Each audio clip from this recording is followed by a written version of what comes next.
Fala galera, estamos aí de volta, agora começando com a primeira parte da minha lista de álbuns favoritos de 1992. Bom, até agora, eu tava vendo a lista, né, provavelmente essa é a mais variada de todas. Teve aí desde banda trazendo ideia nova, até duas bandas clássicas aí de metal tradicional que estão aparecendo como disco também de destaque desse ano. E, bom, foi meio difícil sacrificar uma porrada de disco, né? Esse ano foi demais aí, 92 foi bom pra caralho. Bom, vamos lá, vamos pra lista então.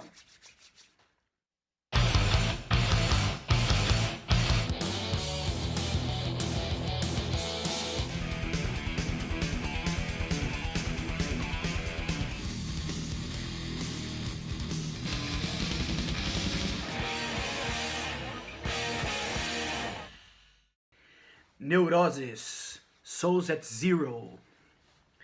É hoje considerada aí uma das bandas mais influentes, né, nessa onda post-metal, que hoje, né, é tipo uma tendência. A banda Neurosis, ela tinha raízes aí no hardcore, no início de carreira, e evoluiu para uma forma mais atmosférica e caótica aí de metal nesse álbum. Essa evolução ela teve início em 92, né, com o lançamento do Souls of Zero. Puta, tem um monte de fator interessante aí, né, dentro desse álbum, né? A estrutura musical da banda, por exemplo, é muito interessante. É uma forma mais densa de música extrema, tem uns gritos meio atordoantes que criam uma atmosfera totalmente desesperançosa. A faixa de abertura To Crawl Under One Skin, ela é um bom exemplo desse caos em formato de música aí criado pela banda. Mais interessante é ver como a gravação desse álbum também, ela remete ao período, né, que foi lançado, deixando a música ainda mais única. Acho que um disco como esse, em 2001, por exemplo, não teria tido o mesmo impacto, né, ao meu ver. Manowar, The Triumph of Steel. Assim como a maioria das bandas de metal no início dos anos 90, o Manowar entrou na nova década aí com os dois pés na cara dos fãs, lançando provavelmente o álbum mais pesado aí de toda a carreira. Boa parte disso é devido ao trabalho do novo baterista Rhino, né, que ele surgiu do limbo pro topo nesse álbum, mostrando todo o poder só na faixa de abertura Achilles, Agony and Ecstasy in 8 Parts, que é tipo uma epopeia de 28 minutos que mudou os rumos na época com o formato de músicas indo até o além. Não obstante, o álbum ainda conta com uma coleção de novos hinos que foram nada mais que um alívio aí para os fãs de metal tradicional numa época que diziam que o estilo ele estava aí em baixa, né? Passando aí pela antêmica Metal Warriors, indo até a homenagem aos nativos norte-americanos, né? Aos nativos norte-americanos, na Spirit Horse of the Cherokee, e chegando ao ápice da velocidade e na absurda The Power of Thy Sword. É um álbum clássico, marca a minha nona posição nessa lista. Cannibal Corpse, Tomb of the Mutilated. Com um dos discos mais doentios aí já lançados na história do death metal, o Cannibal Corpse ele chocou na época de lançamento aí do Tomb of the Mutilated. Eu acho que o que mais surpreende nesse álbum é a frieza criada na música, extremamente técnica, intrincada, absurdamente violenta, e para concluir aí a ideia com um vocal gutural totalmente incompreensível do Chris Barnes, né? O que hoje pode soar como algo extremamente comum, na época dessa forma era totalmente novo.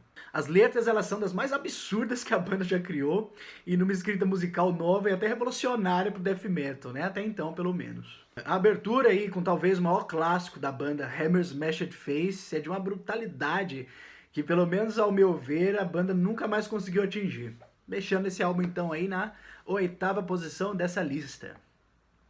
Skyclad, A Burnt Offering for the Bone Idol.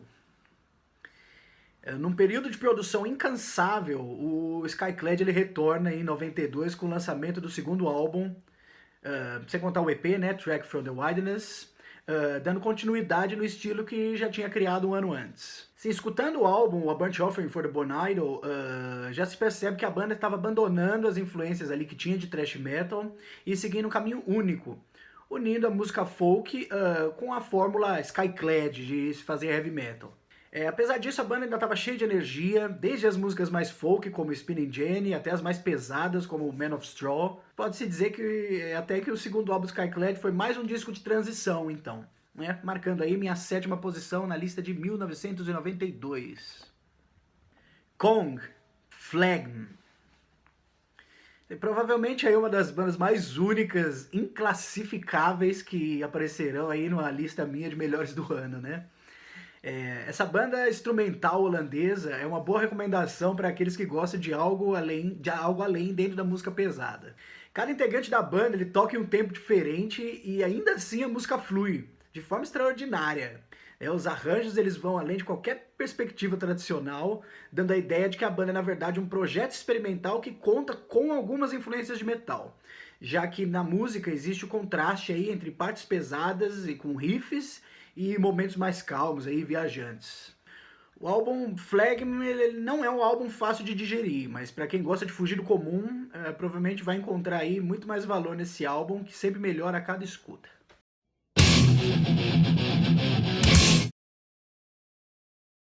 Isso aí, galera. Valeu por terem acompanhado. Comentem aí a lista de vocês, curtam o canal, compartilhem até o inferno. Um abraço e até o próximo vídeo com a conclusão do ano de 1992.